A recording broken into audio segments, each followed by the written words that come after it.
আসসালামু আলাইকুম।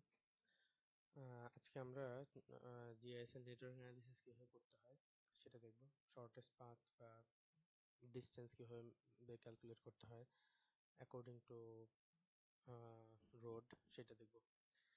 আচ্ছা, এটার জন্য আমাদের প্রথমত ফোল্ডার কানেক্ট করা লাগবে। ফোল্ডার কানেক্টে গিয়ে আমরা হচ্ছে GIS সম্ভবত এটাতে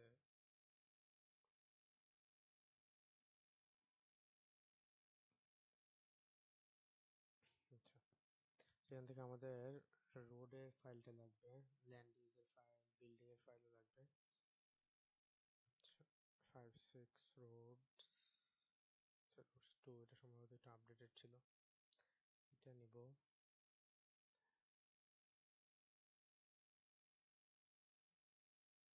তারপরে হচ্ছে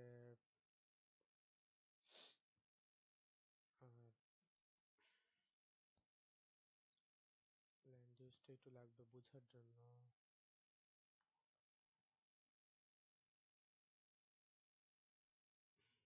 বিল্ডিং আর ল্যান্ড ইউজ এই দুটো নিয়ে রাখবো আমরা। আচ্ছা, এই দুটো আপাতত এখন অফ করি। প্রথমত আমাদের একটা জিনিস দেখতে হবে, সেটা হচ্ছে আমাদের এডিটর টুলবারটা ওপেন আছে কিনা, এটা খুব গুরুত্বপূর্ণ। টুলবার এডিটর টুলবারটা ওপেন নাই, এটা হচ্ছে অন করে রাখতে হবে, ঠিক আছে। এরপরে একটা জিনিস করতে হবে, সেটা হচ্ছে এখানে আরো বেশ কিছু থাকার কথা।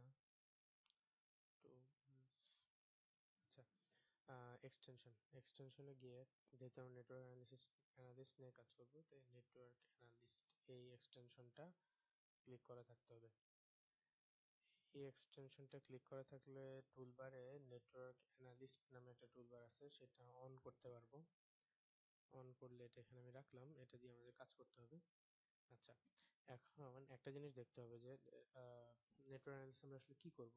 আমাদের যেটা করব সেটা হচ্ছে, ধরেন আমার এখানে একটা ল্যান্ড ইউজ আছে, আর একটা আছে হচ্ছে এখানে নর্থ সাইডে, একটা আছে সাউথ সাইডে।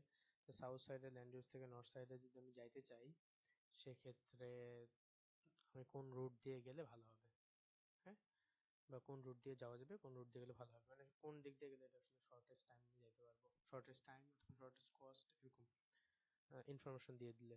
এখন আমাদের যেহেতু কস্টের হিসাবটা নাই যে কত টাকা লাগতেছে কোন রাস্তা দিয়ে গেলে, আমরা মোটামুটি এখানে আসলে সে শর্টেস্ট ডিস্টেন্সটা মাপবে, কোন দিক দিয়ে গেলে ডিস্টেন্সটা কম লাগবে। ইভেন এই রোডে হচ্ছে আমাদের স্পিডও দেওয়া নাই, কোন রোডে কত স্পিড এটা বলা নাই রোডের ক্লাসিফিকেশন অনুযায়ী। যদি এটা দেওয়া থাকে তাহলে আমরা শর্টেস্ট টাইমও বের করতে পারবো।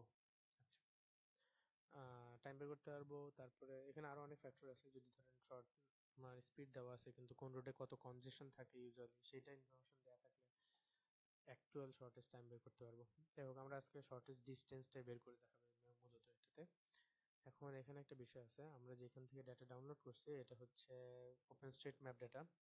ওপেনস্ট্রিটম্যাপ ডাটা ইউজুয়ালি ওরা স্যাটেলাইট ইমেজ থেকে যেহেতু বানায়, এই কারণে হচ্ছে রোডগুলো হচ্ছে সব আলাদা আলাদা। এখানে অনেকগুলো ফাইল, একটা দুইটা না, মানে কোনো একটা সিঙ্গেল না।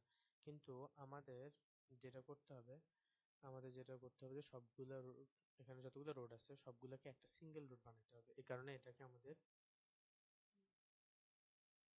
এই কারণে এটাকে হচ্ছে আমাদের মার্জ করতে হবে। যেমন আমরা এখানে যদি সিলেক্ট করে ফেলি পুরোটা, লেফট থেকে এভাবে সিলেক্ট করে ফেললাম। সিলেক্ট করার পরে এই এডিটরে গিয়ে এখানে আমি কি দেখলাম, মার্জ আছে। মার্জ আমি যদি ক্লিক করি, এটা আমাকে বলবে এভিনিউ 5 ওয়ার্ড 5-6 রোড, এই রোডের সাপেক্ষে কেউ মার্জ করতে চাই কিনা, choose the feature with which other features will be merged. এটার সাথে বাকি রোডগুলোকে মার্জ করবে। ওকে, ফাইন, ওকে, এটার সাথে সে মার্জ করুক। ওকে, হয়ে গেল। হয়ে যাওয়ার পরে বাইরে একটা ক্লিক করি, তারপর আবার একটা সিঙ্গেল ক্লিক করি, সবগুলো মিলে একটা রোড হয়েছে।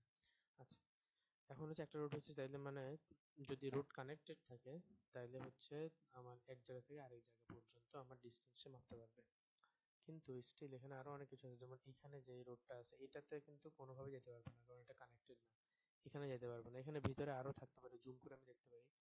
জুম করে যদি আমরা দেখা, যেমন এইটাতে কখনো যেতে পারবে না, এটা যেতে পারবে না। এটাতে আরো জুম করে দেখতে পারি যেটা কি ভাঙা নাকি হচ্ছে এটা ইয়া এরকম আরো থাকতে পারে ভিতরে ভাঙাচোরা। আমি অত ডিটেলে যাব না, আমরা একটু ট্রায়াল এন্ড এরর করবো আর কি। ইউজুয়ালি এটা যদি প্রফেশনালি